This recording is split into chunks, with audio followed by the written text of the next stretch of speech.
Friday Night Lights, sponsored by Jack in the Box.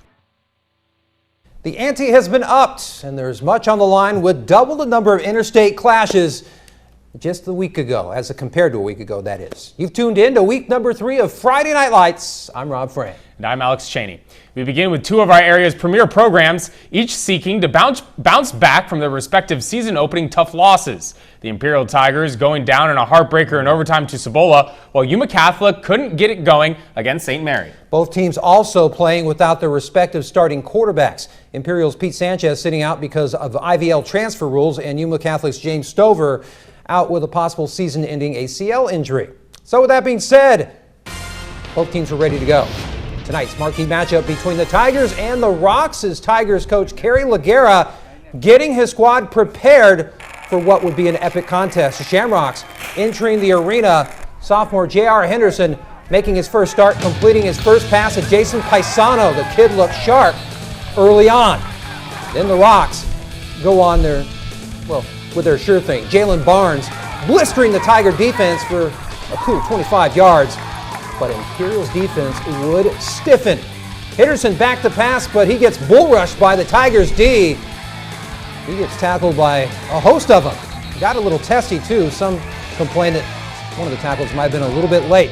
Rocks on the field goal attempt as a result, but the kick looked promising, but then you hear a doink. The ball didn't quite go through, hitting the crossbar. Game still scoreless. Imperial trying to get started. Quarterback Wyatt Rodriguez on the keeper, but taken down in the backfield by Paisano himself. Great D by the Rocks. But the Tigers would fight back. Rodriguez tosses the ball to Brandon Wesso, who maneuvers down the sideline for a sizable gain, but not enough. They were forced to punt. The Imperial injury would delay the game, and the lights would go out as well. Last we checked, it was 26-19 Yuma Catholic in the fourth. We'll update you with the final if the game gets that far.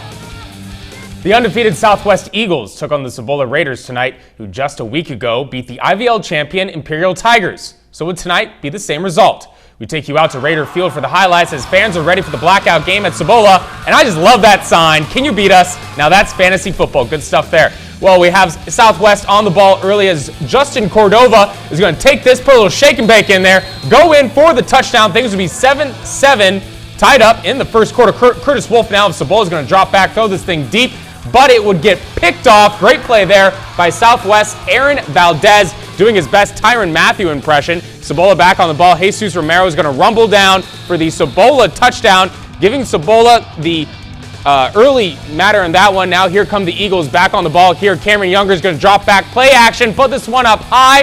It goes to Jesus Macias for the big touchdown. Southwest starting to really feel it early in this one. But Cibola is going to try to make something happen here. Curtis Wolf drops back, but Gio Camarena says, "Give me a hug, friend." Takes him down in the backfield. Big sack for the Eagles there. Eagles back on the ball here. Cameron Younger's strange play takes it himself, met by a wall of Raider defenders. As he's going down, ball pops out, and the quick reactions of Jose Redona is there to scoop up the ball in the end zone for the Southwest touchdown. Eagles jump out to a 2-touchdown lead. Less than 2 minutes to go in this one as Curtis Wolf is going to lift this one up high. Incomplete. Cibola would go down by 2 touchdowns at the half here, and Southwest would rally to win in a high-scoring affair, 47-42. We're moving over now to Yuma's East Side. Gila Ridge fans ready for this one as they try to improve on last week's loss to Dysart. We're going to see Ty DeHart here rushing in the middle, testing the teeth of that Central defense, trying to get something going. Again, Gila Ridge like that inside carry all night. A great run here from DeHart, picking up a few more yards, testing that Central defense early. Now we'll see a quick pass from Deron Taylor over to Sean Green, who makes a guy miss, picks up a couple more missed tackles, and eventually goes down for a nice gain. Chance Moreland here is going to take his stab with the ball, picks up a nice gain. And another one here for the running backs. Lots of carries for Gila Ridge on the night. Now Central's Ricky Guzman gets a handoff and a short gain here because of some great Gila Ridge defense. Look at that, the spinning tackle. Now we'll see Central's Andres Garcia. He's going to get a carry too, testing that Gila Ridge defense in the middle, and they would stay upright. Gila Ridge now back on the ball. Darion Taylor's going to try to make something happen here. Eventually just heaves this one up the southpaw, and it goes incomplete. Gila Ridge back on the ball. Sean Green is going to get a carry here. Some great play by the young man as he picks up another few carries there. It'd be a long night for both of these teams. However, Gila Ridge would go on to beat Central 21-6. Well, the Yuma Criminals pulled off a road surprise last week as they rallied to defeat Parker, managing to keep their triple option wishbone offense a secret up until the opening kickoff. Now the Crims would do battle with another team that would also give them a taste of their own medicine as the Calexico Bulldogs and new coach John Tyree roll into town with a similar offensive scheme. How would this one play out? Take you out to Dome Field as you can see the Criminals lined up, the cheerleaders firing up the crowd, and the Dogs ready to go as well. Yuma quarterback Alex Guerra on the option keeper. He's going to get himself a decent gain on this play. Then things get crazy. Calexico with the ball. Quarterback Frank Moreno fumbles the ball. Yuma's Isaiah Hoya with the recovery. Crimson business. Guerra then getting sacked and, well, the fumble also, but Yuma would recover that. Then the Bulldogs having problems with the sticky fingers. This time with the exchange, the Criminals pouncing on it. And then Guerra looks like he's gonna get sacked, but somehow gets the ball over to Tavon Puldon, who takes it in for the score. The Crims making nothing in the Sutton. 7-6. Yuma, the Dogs would strike back. Watch Moreno, the end around, takes this play the distance. 25-yard touchdown puts Calexico back on top, and on top they would stay. Dogs get their first win since 2014, shocking the Crims on the road, 34-7. Well, after our quadruplet of interstate battles, we're all said and done tonight. Here's where the current stand tallies. Keep in mind, the Yuma Catholic Imperial game has not been counted. So, with that being said, the Gila Valley 3-2, the Imperial Valley 2-3. So the edge tightening, and we figured it would be a tight border war the whole season. Well, still to come on FNL, the upstart Kofa Kings are looking to equal the number of wins they've had as a program that they've had in the last 2 seasons combined, Rob. I'm living a dream. And both Vincent Memorial and Calipatria are each looking to bounce back from tough season opening losses. We have more to come next. You're watching Friday Night Lights on KYMA!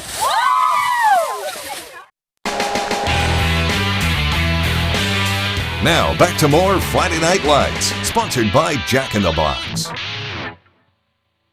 Welcome back, everyone. The Kofa Kings are creating an early season buzz with their 2-0 start, an accomplishment not seen in the program in more than a decade. Yeah, maybe a lot longer than that. Well, they're doing it with their defense, Alex, in a blitz-happy scheme that's wreaked havoc on opposing offenses as they've only surrendered 1 touchdown so far this entire season.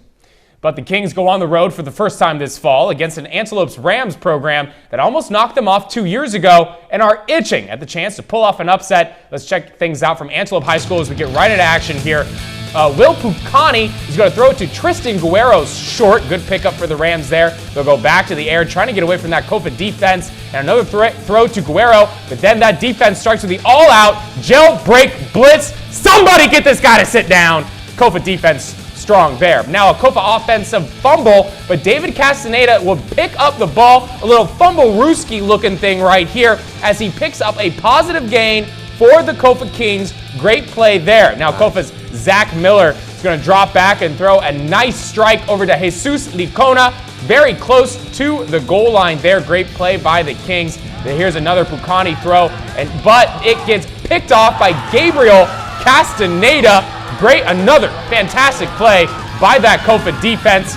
And on the other side of the ball, as Castaneda would eventually get run out of bounds, we're going to see his brother David Castaneda with the outstanding touchdown. Kofa would lead this thing all night with the ground game, 36-6. Well, moving west of the Colorado River, the new-look Vincent Memorial Scots bring an infusion of youth into the program this fall, but they took their lumps last week in a Saturday night loss to Palo Verde. Tonight, they would seek redemption against Escondido Charter. Could they find it or deal with yet another setback? The Scots getting set in their huddle. First quarter, Javier Preseno is going to fumble the rock, but Alejandro Pozo says, I got you back. Scots then put on a route pass, out route to Juan Pablo Ruiz, who gets rocked after a while after getting minimal game. Then Preseno gets some tough running going, earning this inch, at least a couple inches this time around. Escondido Charter trying to get things going, but they too suffered some setbacks. Needless to say, though, Vincent would come through, and in a big way, 28-7. Meanwhile, over on Imperial Valley's north side, the Calipatria Hornets seeking their first season win as they host Maranatha Christian. Enter George Ruvalcaba. He's going to rumble for a 20-yard gain, moving the chains for the Hornets. And this guy is their stud on both offense and defense. Watch out for him this season. Then the offense is going to fake out the cameraman. The handoff to Chris Zendejas. Well, he'll find his way for pay dirt, getting the touchdown. And the Calipatria Hornets would find a way to get it done. They win ugly, but they win by the score of 13-7. All right, 2 more rounds to go, or rather 2 rounds done, 1 more to go. We'll fill you in on how the rest of our area teams fared on the field. We also have our latest helmet props ready to go and our Jack in the Box Play of the Week. We'll see you back here. You're watching Friday Night Lights on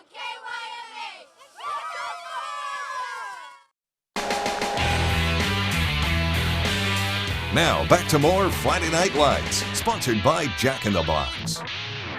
Well, the Canyon Athletic Association season is now underway as the Harvest Prep Eagles were looking to grab their first win of the fall tonight as they played host to Sequoia Pathway. They would spot the visitors 20 points early, and it would prove to be costly. The Eagles suffer their second loss in as many games, going down by a score of 43-8. Well, in case you couldn't join us earlier in the broadcast, here are tonight's results coming into our newsroom. Cibola almost coming through with another win, but Southwest, their defense holds on at the very end with a 5-point edge. Alex, you were there.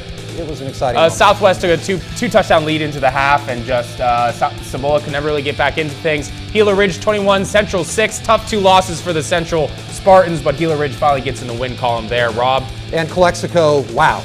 Big win over Yuma, getting their first win. Congratulations. And Kofa, congratulations to them. 3-0, man. Yeah. What more can you ask for? Absolutely. Good job for those guys there. Continuing on with the score train, Vincent Memorial takes the win over Escondido. Calipatria getting their first win too. Hopeville suffering a real tough loss. They can't get back on that win column. And, well, Brawley also can't get in the win column as well. Yeah, tough loss there to Valley Center as well. And as we go ahead and take a look at our final scores of the night, 26-19 is still the score for Yuma Catholic as they are still experiencing a power outage over at their stadium, Rob. It's going to be a late night. It's going to be a very late night for them. We're going to be done by the time they're still playing football. And, of course, San Pasqual, Salome, we can't update that score for you. It was 70-40 San Pasqual.